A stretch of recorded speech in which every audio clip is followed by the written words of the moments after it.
오늘도 하나님의 은혜가 여러분 심령과 가정에 넘치시기를 예수 이름으로 축원합니다. 우리 하나님께서는 태초에 천사를 만드시고 사람을 만드셨을 때에 다른 모든 피조물들은 일방적으로 있으라 하심으로 지으셨지만은 그러나 천사와 사람은 인격을 주셔서 그 인격 가운데에 지정의라고 하는 것을 갖도록 하셨습니다. 그래서 천사도 마찬가지고 사람도 마찬가지고 그 속에 가지고 있는 지정의라고 하는 것이 있습니다. 이는 하나님을 닮은 사람들로서 또 이와 같이 하나님과 같이 바로 그와 같은 그 권한을 피조물들에게 주셨던 겁니다. 그런데 하나님도 마찬가지로 인격이 있으셔서 무영상 비물질이라 영이시기 때문에 보이지 아니하고 만져지지 않지만 그러나 하나님도 바로 그 속에 인격을 가지셔서 성경에 말씀하기를 너희의 있어야 할 것을 주께서 아신다 지성을 말씀을 했고 또 이 같은 제사는 하나님이 기뻐하신다 감성을 말씀을 했습니다. 그리고 또한 하나님의 뜻은 이와 같이 회개하는 자는 하나님께서 심판을 돌이키시지만은 그러나 하나님의 말씀을 떠나는 자들에게는 하나님께서 그 뜻대로 심판하시리라 하는 그 말씀으로서 하나님께서 그 의지에 대하여 이야기하고 있습니다. 이와 같이 성경에 하나님에 대하여 인격으로 지정의를 말하고 있는 것처럼 우리도 피조물된 자들로서 인격을 가지고 있는데 천사들도 마찬가지로 그런 인격을 가지고 있으며 하나님을 향하여 그 말씀 안에서 순종하며 살게 하셨습니다. 그런데 이 의지라고 하는 것 안에는 두 가지가 같이 있는데 양면성이라고 하는 것이 있어요. 그래서 의지에는 하나님의 말씀을 수용할 수 있는 수동성과 그리고 그 말씀을 거부할 수 있는 거부의 그 마음이 같이 공존하고 있는 겁니다. 그래서 하나님 말씀을 그대로 순종하느냐 아니면 그 말씀을 배타적으로 거부하느냐 하는 그 의지가 천사에게도 있고 사람에게도 있는 겁니다. 그래서 만약에 로봇으로 만드시고 그냥 마치 다 순종만 하시겠다면 인격을 주지 않았을 거예요. 그러나 그 인격 가운데에 하나님을 거부할 수 있는 그 마음을 뒤로 하고 하나님 말씀에 순종하려고 하는 수용하는 마음을 갖게 했을 때 그는 그 안에서 참 자유를 누리며 참 행복과 은혜를 누리게 하신 겁니다. 그런데 천사장들 중에서 하나님 앞 옆에서 비파와 소고가 예비되었고 광명의 천사로 불려지는 그러한 천사장이 하나 있었어요. 근데 그 천사장이 옆에서 하나님을 찬양하고 하나님 앞에 영광을 돌리고 하나님을 높여야 될 터인데 그 마음에 하나님 말씀을 수용해야 되는 그 의지를 사용하는 것이 아니라 어느 순간에 그 마음이 교만해져서 그래서 하나님을 거부합니다. 왜 하나님만 영광을 받습니까? 나도 영광 받을 수 있고 왜 하나님께만 그렇게 찬양을 합니까? 나도 찬양을 받을 수 있는 존재라고 그 마음을 돌이켜 하나님을 대적하더니 그 결과로 그 천사가 사단이 되고 마귀가 됐다라고 말했어요. 그래서 요한계시록 12장 7절 이하에 보면 하늘에 큰 전쟁이 있는데 미가엘과 그의 천사들이 마귀와 더불어 용과 더불어 싸우는데 용, 뱀, 곧 사단이라고도 하고 곧 마귀라고도 하는 온 천하를 깨는 자라고 이렇게 말씀을 했어요. 그는 하나님의 천사로서 하나님 옆에서 찬양을 담당했던 자였는데 그가 그와 같이 하나님의 말씀을 거부함으로 인하여 그는 완전히 하늘에서 떨어져 땅에 찍혀버리는 하나님께 버림받은 존재가 되어버렸습니다. 그래서 결국에는 그의 운명은 영원한 지옥이에요. 그에게는 회개도 없고 그에게는 구원의 기회도 없고 그에게는 절대로 천국에 대한 영생에 대한 소망이나 희망이라고는 전혀 없는 존재가 되어버렸습니다. 그런데 하나님의 형상을 따라 지음받은 인간이지만은 인간에게도 똑같이 하나님이 인격을 주셔서 하나님의 말씀을 수용하는 성질과 그 말씀을 거부하는 마음과 그 성질이 그 가운데도 있어서 하나님이 그 가운데 하나님이 영광을 받기를 원하셨는데 최초의 그 아담이라고 하는 아담과 하와는 그도 죄를 지음으로 말미암아 이제 하나님 앞에 거부하는 마음을 사용함으로써 죄에 빠져버린 그래서 마귀에 매여 종노릇하는 그러한 사람들이 온 인류가 그 후로 되어버리고 말았습니다. 우린 두 가지를 여러분이 기억하셔야 됩니다. 누구에게든지 반드시 매인다고 하는 것과 누구에게든지 자유할 수 있다는 것. 그러나 여러분의 가정이 있어서 가정이 보호의 체계 아래서 자녀들을 보호하고 양육하지 않습니까? 그런데 자녀들이 어느덧 순간에 사춘기가 오면은 왜 아빠는, 왜 엄마는 나를 자꾸 구속할까?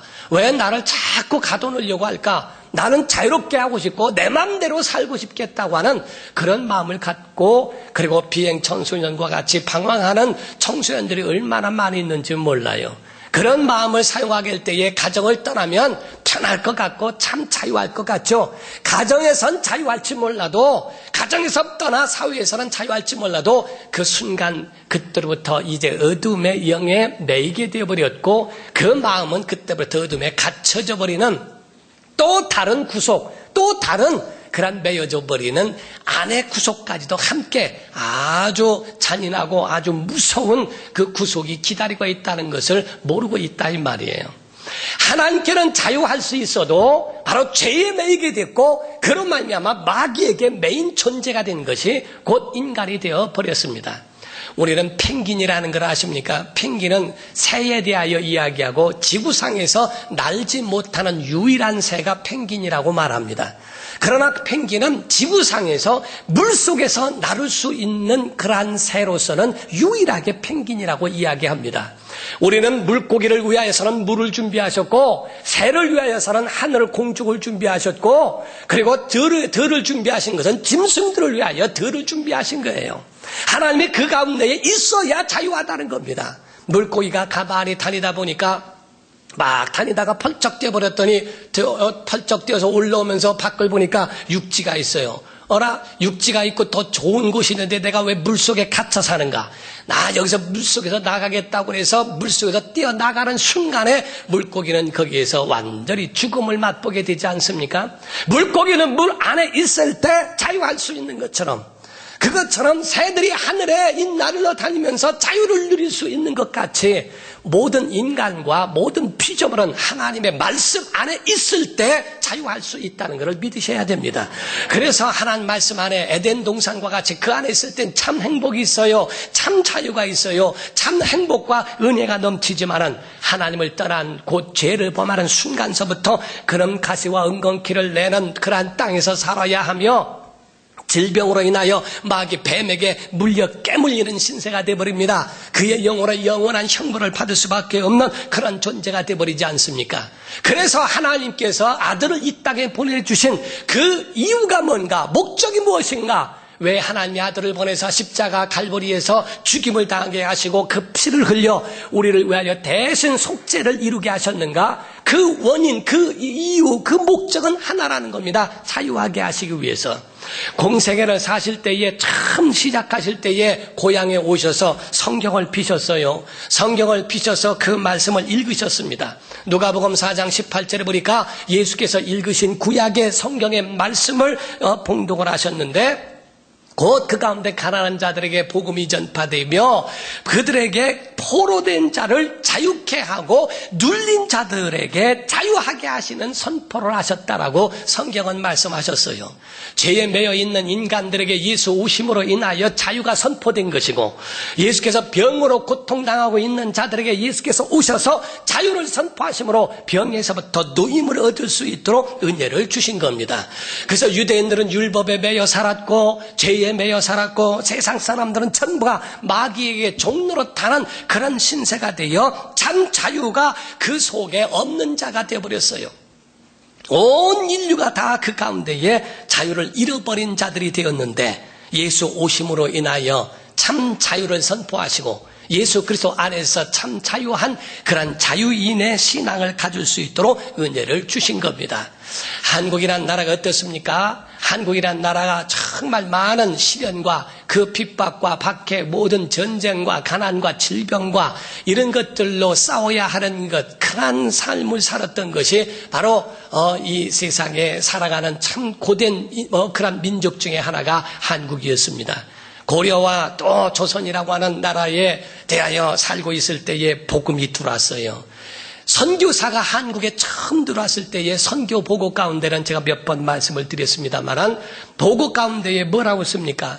과연 이 나라가 소망이 있을까? 과연 이 나라가 복음이 들어갈 수 있을까? 정말 황무지였고 우리가 보기에는 짐승이라고 표현을 했어요. 상투를 두고 그리고 갓을 입고 쓰고 그리고 도포를 입고 그리고 다니지만은 그러나 그 가운데는 풍토병 한 번만 지나가면 완전히 쑥대밭입니다. 가난합니다. 참 열악하고 짐승과 같이 살 수밖에 없는 그런 민족인데 여기도 과연 희망이 있을까라고 그렇게 여겼다는 거죠. 그 가운데에 한 번 쓸고 간 그 풍토병 선교사들도요 꽃을 피우지도 못하고 한순간에 선교사 온 가족이 풍토병으로 죽기도 했습니다. 순교를 당하여 죽기도 했습니다. 가난으로 굶어 죽기도 하고 참 많은 시련과 어려움을 다 겪은 민족입니다. 그러나 복음이 들어온 다음부터 서서히 변화되기 시작했어요.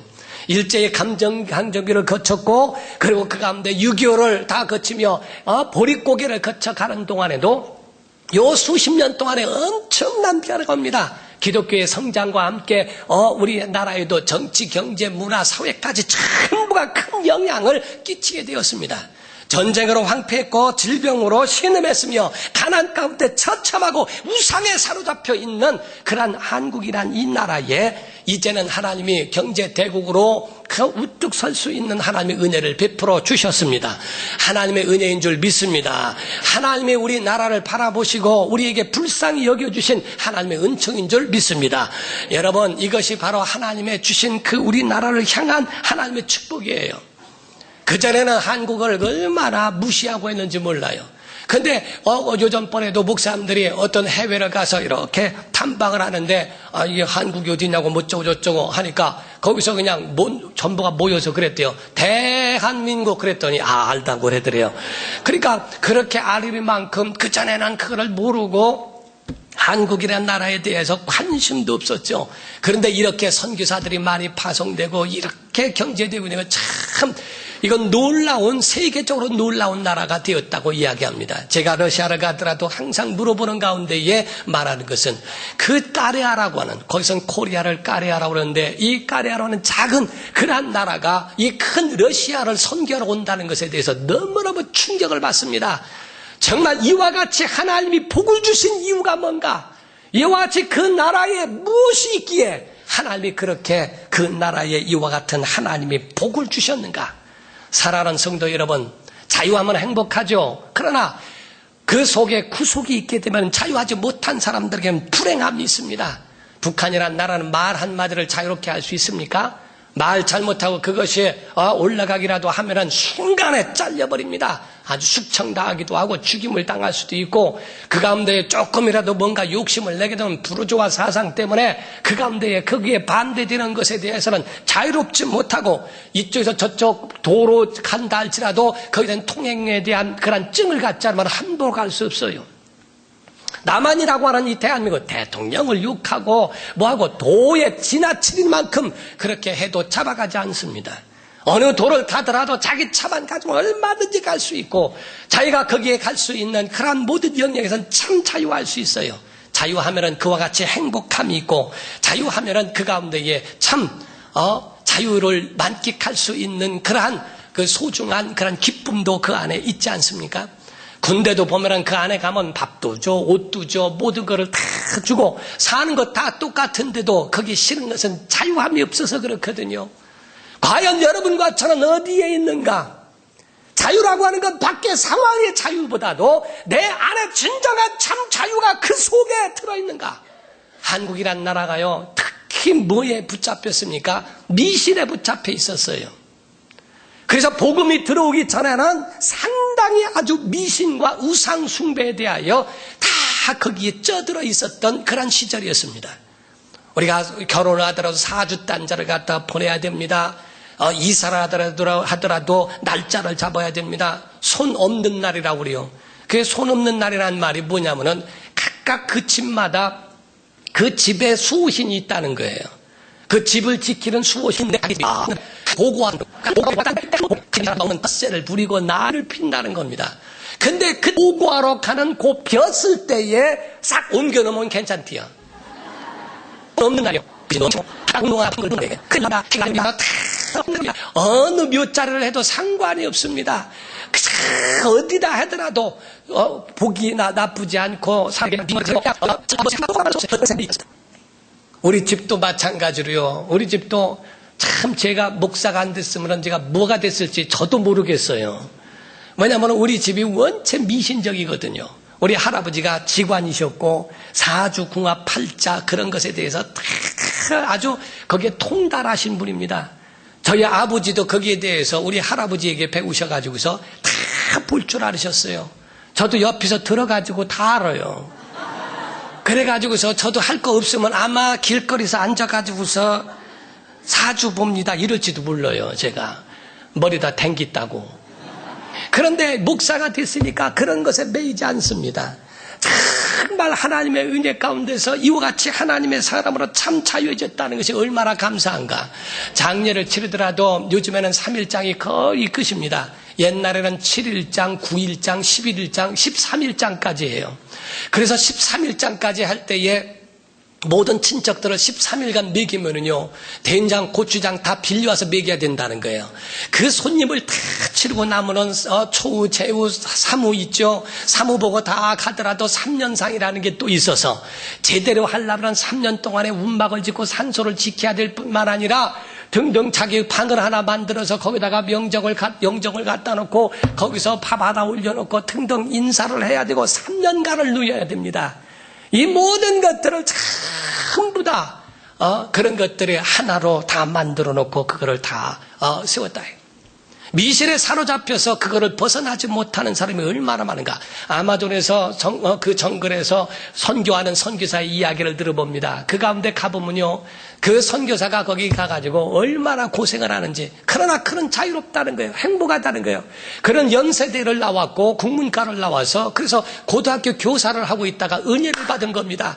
내가 주의 일을 해야 되겠다는 마음에 얼마나 감동을 받았는지 모든 것을 다 끝내놓고서 선교사로 가서 10년 동안에 전기도 없고 냉장고 뭐 아무것도 없는, 불도 없는 그곳에서 같이 쥐를 잡아먹고 원숭이를 잡아먹으면서 함께 그들과 있으면서 복음을 전하면서 하는데, 그들에게 그들 나라의 그 언어로 번역을 성경을 하기 위해서 10년 동안 있으면서 한 5년만 되면은 다 나중에는 그거를 번역할 수 있겠다라고 이야기한다는 거예요.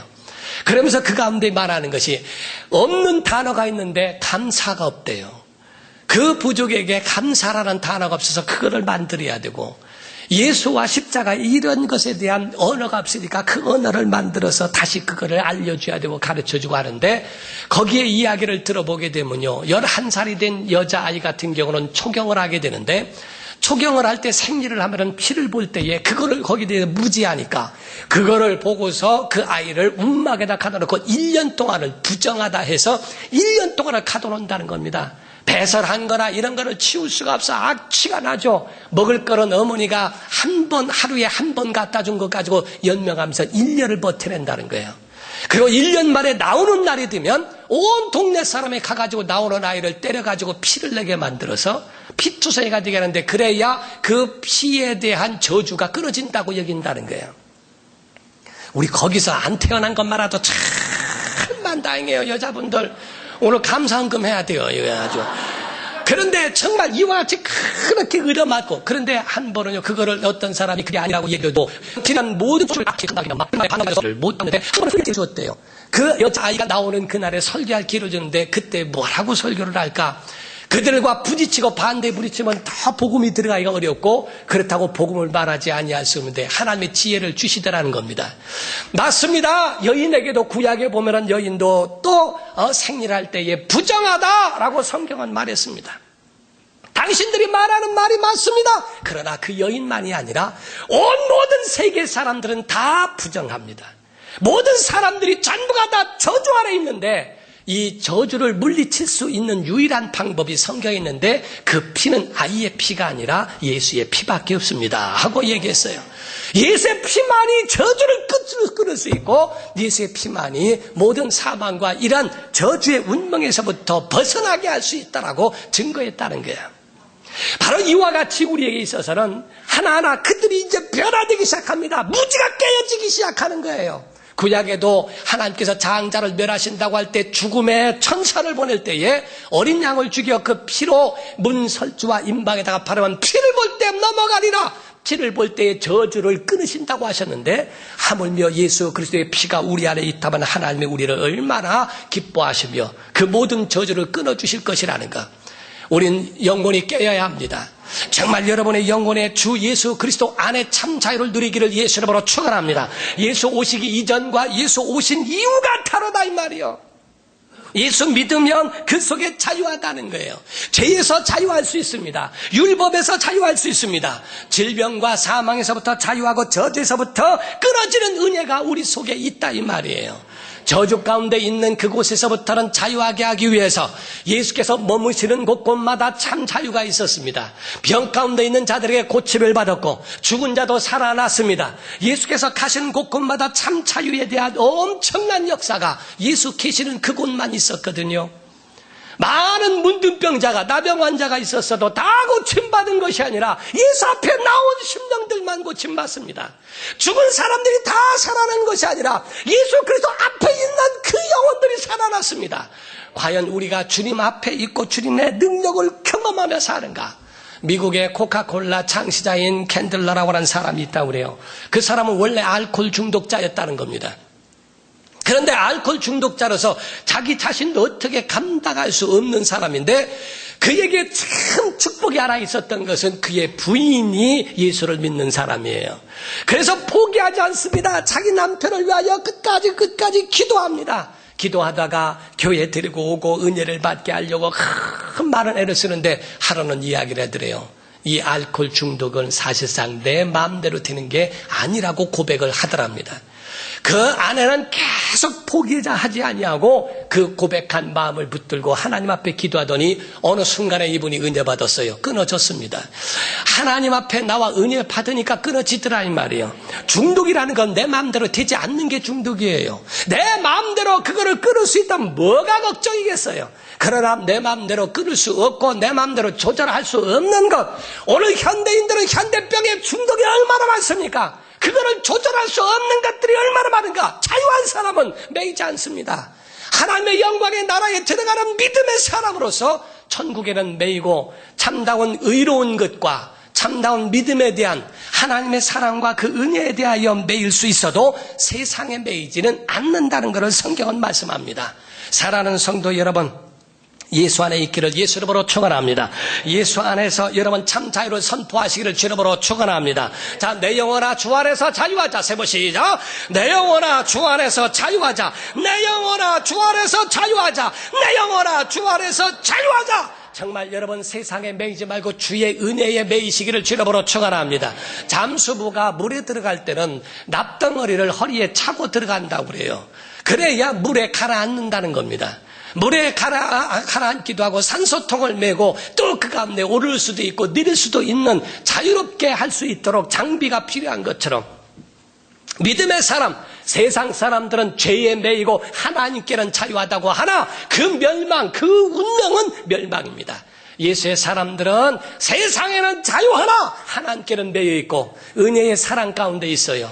우린 세상에 자유하고 참 하나님의 참 행복으로 행복한 성도가 되기를 예수 이름으로 축원합니다. 예수의 사랑 안에 있는 거예요. 여러분이 결혼함과 동시에 바로 아내에게 매이게 됩니다. 남편에게도 매이게 됩니다. 또 자녀를 낳게 되면 그의 짐을 짊어져야 됩니다. 그거는 참 자유한 사람이 지는 것이지 그걸 불행하게 여겨서는 안 돼요.